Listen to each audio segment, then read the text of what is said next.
A North Carolina NAACP leader is taking on the Tea Party. Reverend William Barber saying the Tea Party is actively seeking out minorities to use as mouthpieces. South Carolina Senator Tim Scott knows what it's like to be the target of Reverend Barber's comments. We spoke with Senator Scott earlier today. Senator, nice to see you. Thank you. It's good to be back with you. Thank you for letting us come to your office. Absolutely. Welcome. Thank you. All right.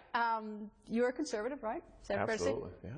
The head of the NAACP North Carolina, Reverend William Barber, said he described minorities who support conservative causes as mouthpieces. Yeah, it's ridiculous, number one.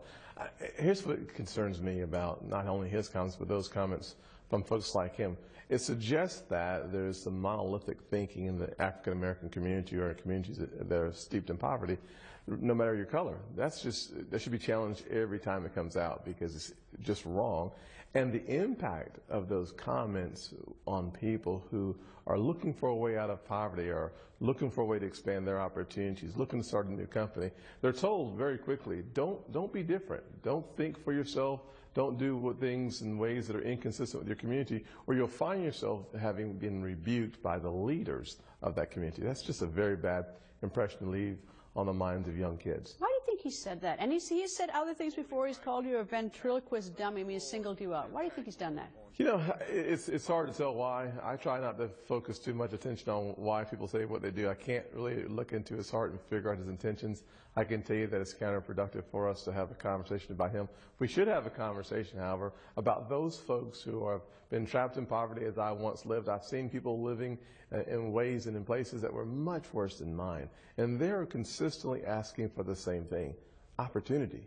They're not asking for someone to give them something. They're asking for the ability to succeed and to achieve based on what's inside them, and they need an opportunity to have it excavated. Do you ever go home at night, though, because there are so few African Americans in the Republican Party? Do you ever go home at night after getting sort of swatted around by African Americans and think, like, you know, give it a rest, or do you feel bad about it? Does it get under your skin? Well, I would tell you, 18 years ago when I was called everything I could possibly call when I first was elected to county council, the attacks that I received, the phone calls were vicious.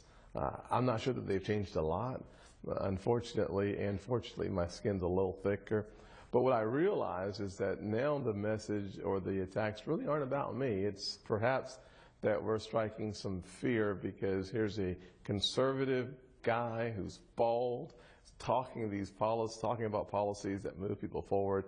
Maybe that's what they're concerned about, not the melanin in my skin. I'm not quite sure what drives them crazy, but there's something about having unique conservatives placed in pretty prominent positions at a time when there's such a great debate about the wealth gap increasing in the last 5 years. That brings out the worst in some folks, and I feel sorry for them, honestly. You were in the House before you were in the Senate. A lot of African Americans in the House, not so much here in the U.S. Senate. Were they receptive to the Democrats on the other side, or was there some sort of tension because you're African American Republican? Well, just to be transparent, there's a natural tension, it seems, between being a Republican and the black community, it seems. What I find is if you don't pay attention to that natural tension, that you diffuse it very quickly just by being yourself.